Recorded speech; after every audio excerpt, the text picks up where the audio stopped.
Next exercise हम start करने लगे हैं। एक्सरसाइज 3.7 और 3.7 बिल्कुल वैसे ही साइन ऑफ प्रोपोर्शनलिटी वाली है, जॉइंट वेरिएशन और इन्वर्स वेरिएशन, लेकिन आपको बस इक्वेशन बनानी आनी चाहिए, वो ही इसके अंदर इम्पॉर्टेंट है कि वो बनाना कैसे है। अब ये देखें, वो कहते हैं the surface area A of a cube. Cube का मतलब ये नहीं कि ए का क्यूब है, क्यूब जो है वो स्फेयर, आपको पता है ना, जैसे सर्कल होता है, स्क्वायर होता है, इसी तरह क्यूब होता है। तो वो कहते हैं सरफेस एरिया ए जो है वो क्यूब का है, वो varies directly as the square of the length L.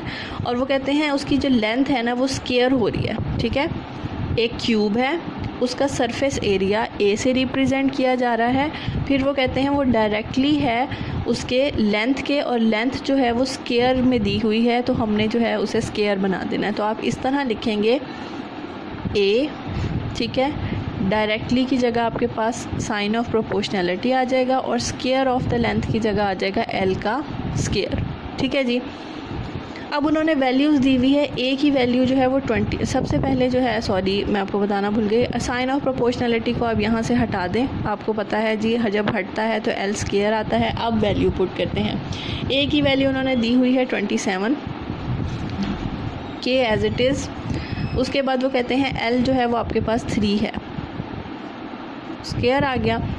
27 is equal to 3 का स्क्वायर 9, 9 मल्टीप्लाई हो रहा है, इधर जाके डिवाइड हो जाएगा और k की वैल्यू आ जाएगी 93, ठीक है जी। करने के बाद अब हम इसके अंदर वैल्यू को पुट करेंगे। a is equal to K L square, A as it is, K की वैल्यू हमारे पास 3 हम निकाल चुके हैं, L square as it is. अब क्वेश्चन में आगे चलते हैं। अब वो कहते हैं फाइंड। अब आपने ए फाइंड करना है और एल की जो वैल्यू दी हुई है वो आपके पास 4 यूनिट्स दी हुई है। तो ए फाइंड करना है 3 एज इट इज़ और एल की जगह उन्होंने दिया हुआ है 4 का स्क्वायर।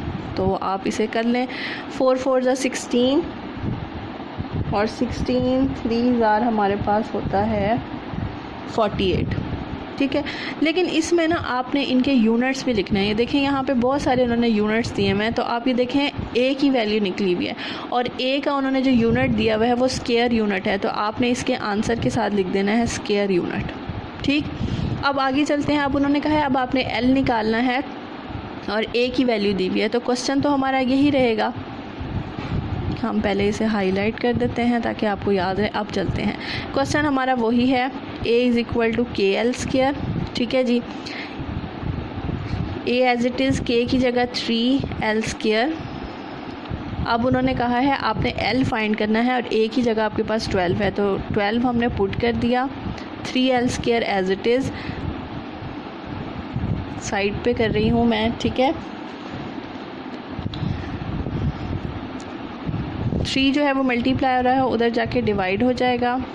3 4 ज़ा 12, L square is equal to 4 और एल के ऊपर से स्क्वायर हटाने के लिए taking square on both sides, और एल की वैल्यू आ जाएगी 2।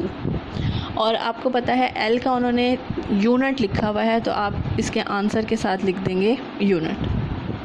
और आप ये भी सोचेंगे कि अब अंडर रूट हटाया है, टीचर ने इसके साथ प्लस माइनस क्यों नहीं लिखा। इसलिए नहीं लिखा क्योंकि जो लेंथ और एरिया सरफेस वगैरह होते हैं ये कभी भी नेगेटिव में नहीं होते, तो इसलिए जो है आपने इसे एज इट इज़ पॉजिटिव में लिख देना है। नेक्स्ट है जी हमारे पास क्वेश्चन नंबर 2, और क्वेश्चन नंबर 2 भी वैसे ही है, आपने इस तरह उसमें से इक्वेशन निकाल दी हैं और उसे सॉल्व करना है। तो स्टार्ट करते हैं। उन्होंने कहा है सरफेस एरिया एस है और किसका सरफेस एरिया है, एक स्फेयर का। जैसे मैंने आपको बताया था ना, बहुत सी शेप्स आपको बताए हैं, क्यूब, स्फेयर, सर्कल, स्क्वायर, तो इसी तरह वो कहते हैं स्फेयर का सरफेस एरिया है और उसे रिप्रेजेंट किया जा रहा है एस के साथ। अब वो कहते हैं कि जो एस जो है वो डायरेक्टली है square of the radius R के, मतलब आर का जो है वो स्क्वायर है। तो क्वेश्चन कैसे बनेगा, एस डायरेक्टली है आर स्क्वायर की, ठीक है, सिंपल। अब आप इस साइन ऑफ प्रोपोर्शनैलिटी को जब हटाएंगे तो ये आपके पास बन जाएगा के आर स्क्वायर। बनाने के बाद अब आप इसमें वैल्यू पुट कर दें। उन्होंने कहा है एस की वैल्यू आपके पास दी हुई है 16 पाई, के हमारे पास नहीं है, व्हेन आर जो है आपके पास दिया हुआ है 2, वैल्यूज़ पुट कर दी हमने। अब आगे चलते हैं, सिंप्लीफाई कर लेते हैं। 2 का स्क्वायर 4, 4 मल्टीप्लाई हो रहा है, उधर जाके हो जाएगा डिवाइड, कटिंग कर लेते हैं और k की वैल्यू आपके पास निकल आएगी 4 पाई, ठीक है जी। अब दोबारा से क्वेश्चन को स्टार्ट करते हैं। आप यहीं से देख के क्वेश्चन दोबारा लिख लें। s इज़ इक्वल टू के आर स्क्वायर, ठीक है जी। अब उन्होंने कहा है जी फाइंड r। अब आपने r फाइंड करना है और s की वैल्यू उन्होंने दी हुई है 36 पाई। तो s की जगह हमने पुट कर दिया 36 पाई। k की वैल्यू हम निकाल चुके थे 4 पाई और r स्क्वायर हमारे पास अननोन है, ठीक है जी। अब 4 पाई जो है वो मल्टीप्लाई हो रहा है, दूसरी तरफ जाके डिवाइड हो जाएगा। पाई पाई से कैंसिल, 4 9 36 होता है हमारे पास।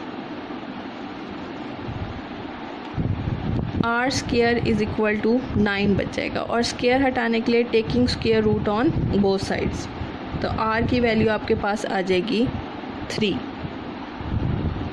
नेक्स्ट है जी आपके पास क्वेश्चन नंबर 3 और क्वेश्चन नंबर 3 की स्टेटमेंट ये है इन हुक्स लॉ। आपने फिजिक्स में पढ़ा होगा, एक हुक्स लॉ है। The force F applied to stretch a spring, वो कहते हैं एक फ़ोर्स लगाई जा रही है एक स्प्रिंग को स्ट्रेच करने के लिए, और वो जो F फोर्स है वो डायरेक्टली है as the amount of elongation S। Elongation का मतलब होता है लंबाई, ठीक है। तो इसका मतलब है F जो है वो डायरेक्टली है किसके, S के। उसके बाद उन्होंने F और S की वैल्यू दी हुई है और आगे 2 पार्ट्स दिए हुए हैं। तो सोल्यूशन हम इसका स्टार्ट करते हैं। सिंपल आपके पास बनेगा कि F जो है वो डायरेक्टली प्रोपोर्शनल है S के। जब हम साइन ऑफ प्रोपोर्शनैलिटी हटाएंगे वहाँ पे K आ जाएगा। F की वैल्यू हमारे पास है 32, K नहीं है हमारे पास, और S की वैल्यू है 1.6। चलिए जी, 1.6 जो है वो मल्टीप्लाई हो रहा है तो दूसरी तरफ जाके डिवाइड हो जाएगा, और 32 को 1.6 पे डिवाइड करें 20 आंसर आता है आपके पास। तो इसका मतलब है K की वैल्यू है 20। नेक्स्ट आप क्वेश्चन को दोबारा लिखेंगे। क्वेश्चन हमारा है F इज़ इक्वल टू के एस। अब उन्होंने फर्स्ट पार्ट में कहा है हमारे पास कि S आपने फाइंड करना है और F की वैल्यू आपके पास दी हुई है। F फाइंड करना है, K हम ऑलरेडी ये 20 का इस्तेमाल करेंगे, और S जो है वो हमारे पास है, उन्होंने कहा है S फाइंड करना है और F की वैल्यू फाइंड करनी है। F की वैल्यू हमारे पास 50 है, K की वैल्यू हमने पुट कर दी और S जो है हमने फाइंड करना है। तो 20 जो है वो यहाँ मल्टीप्लाई हो रहा है, दूसरी तरफ जाके डिवाइड हो जाएगा और S की वैल्यू आपके पास निकल आएगी S इज़ इक्वल टू 2.5। और आपने इसका साइन भी लिखना है। ये देखें, जो हमारा F दिया हुआ है वो LB की यूनिट के साथ दिया हुआ है, और जो S है वो IN मतलब इंच की यूनिट के साथ दिया हुआ है, तो आपने इसके साथ लिख देना है IN। अब सेकंड पार्ट करते हैं। क्वेश्चन को हमने लिखना है दोबारा से, F इज़ इक्वल टू के एस, ठीक है। अब उन्होंने कहा है F आपने फाइंड करना है, K आपका 20 ही रहेगा और S की जगह उन्होंने कहा है 0.8 है आपके पास। तो simple 20 multiply by 0.8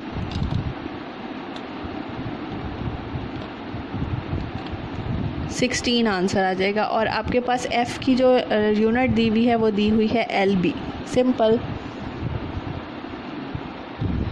next part question number 4, the intensity I of a light की इंटेंसिटी को रिप्रेजेंट किया हुआ है I के साथ।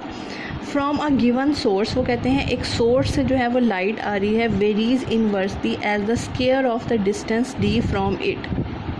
और वो कहते हैं वो जो इंटेंसिटी लाइट आई है वो इन्वर्सली है स्क्वायर ऑफ द डिस्टेंस के। तो हम इसे किस तरह बनाएंगे, आई साइन ऑफ प्रोपोर्शनैलिटी, इन्वर्सली की जगह 1 divided by square of the distance, और डिस्टेंस को d से रिप्रेजेंट किया है d स्क्वायर, ठीक है।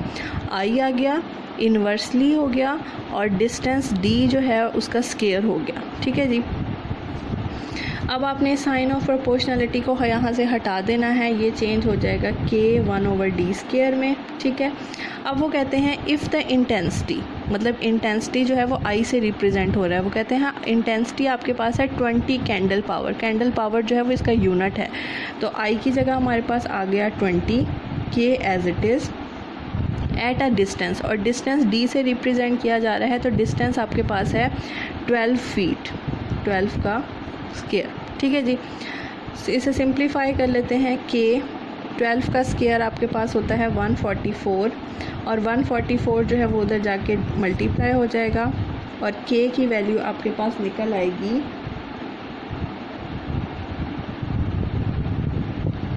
2880। चलिए जी, अब उन्होंने कहा है जी हमारे पास फाइंड द इंटेंसिटी, मतलब आई आपने फाइंड करना है और आपके पास 8 फीट दिया हुआ है। आप ये देखें डिस्टेंस के साथ जो है वो फीट का यूनिट है, तो इसका मतलब है ये आपके पास डी दिया हुआ है और आई आपने फाइंड करना है। तो मैं इसके साथ ही कर रही हूँ। क्वेश्चन को हम दोबारा से लिखेंगे, आई इज़ इक्वल टू के 1/d²। ठीक है, उन्होंने कहा है आई आपने फाइंड करना है, के हम निकाल चुके हैं 2880, ये पुट कर देते हैं हम, और डी की जगह उन्होंने हमें दिया हुआ है 8। ठीक है जी, 8²। आप इसे सिंप्लीफाई कैलकुलेटर पे भी कर सकते हैं, अलग अलग करना चाहें तो तब भी कर सकते हैं। तो हमारे पास है जी 2880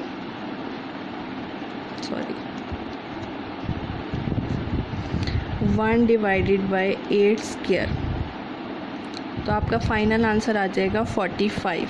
और आई की जो आपके पास यूनिट दी हुई है वो यूनिट आपके पास है कैंडल पावर, तो आपने इसके साथ कैंडल पावर मेंशन भी करनी है। और ये हमारा क्वेश्चन ख़त्म हो गया। नेक्स्ट क्वेश्चन नंबर 5 हम स्टार्ट करने लगे हैं। Question number 5, the pressure P, वो कहते हैं एक प्रेशर है जिसे P से रिप्रेजेंट कर रहा है, इन अ बॉडी ऑफ फ्लूइड, वो कहते हैं एक बॉडी है जिसके अंदर फ्लूइड है। ठीक है जी, उस पर एक प्रेशर लगाया जा रहा है। अब वो प्रेशर जो है वो डायरेक्टली है एज द डेप्थ D, मतलब उस बॉडी की जो डेप्थ है उसके डायरेक्टली है। तो हम इसे किस तरह लिखेंगे, P directly proportional to D, simple. तो सबसे पहले अब जो है हम इसका साइन ऑफ प्रोपोर्शनलिटी यहाँ से हटा देते हैं, P is equal to K D आ जाएगा। अब वैल्यूज़ फाइंड करते हैं। अब ये देखें P जो है वो प्रेशर जो है वो P को रिप्रेजेंट कर रहा है और डेप्थ जो है वो D को रिप्रेजेंट कर रहा है। अब उन्होंने आगे कहा है, if the pressure exerted on the bottom of a tank, जो आपके पास बॉडी है वो टैंक की एक बॉडी है और वो कहते हैं उस पर प्रेशर जो है वो बॉटम से लग रहा है, तो उसके जो फ्लूइड की जो डेप्थ है ना वो आपके पास 5 फीट है। आपको पता है डेप्थ या डिस्टेंस को फीट से रिप्रेजेंट किया जाता है।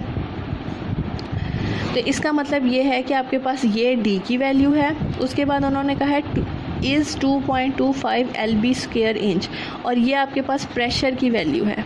ठीक है जी, मतलब ये यूनिट जो है वो प्रेशर को शो कर रहा है और ये यूनिट जो है वो डेप्थ को शो कर रहा है। इसका मतलब ये है कि P की वैल्यू आपके पास 2.25 है और D की वैल्यू आपके पास 5 है। तो सिंपल ये वहाँ जाके क्या हो जाएगा, डिवाइड हो जाएगा। 2.25 डिवाइडेड बाय 5 और K की वैल्यू हमारे पास निकल आएगी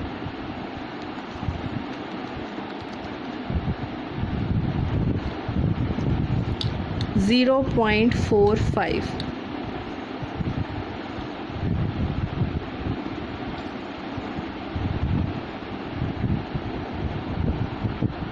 क्वेश्चन को दोबारा लिखते हैं और आगे देखते हैं उन्होंने क्या कहा है। क्वेश्चन हमारा है P is equal to K D. अब उन्होंने कहा है how deep must the fluid be exert a pressure of this. इसका मतलब है ये आपने डेप्थ फाइंड करनी है और आपके पास प्रेशर गिवन है। तो प्रेशर आपके पास 9 गिवन है, के हम निकाल चुके हैं 0.45 और डेप्थ जो है उन्होंने फाइंड करने को कहा है। तो 0.45 जो है वो उधर जाके डिवाइड हो जाएगा और D की वैल्यू आपके पास निकल आएगी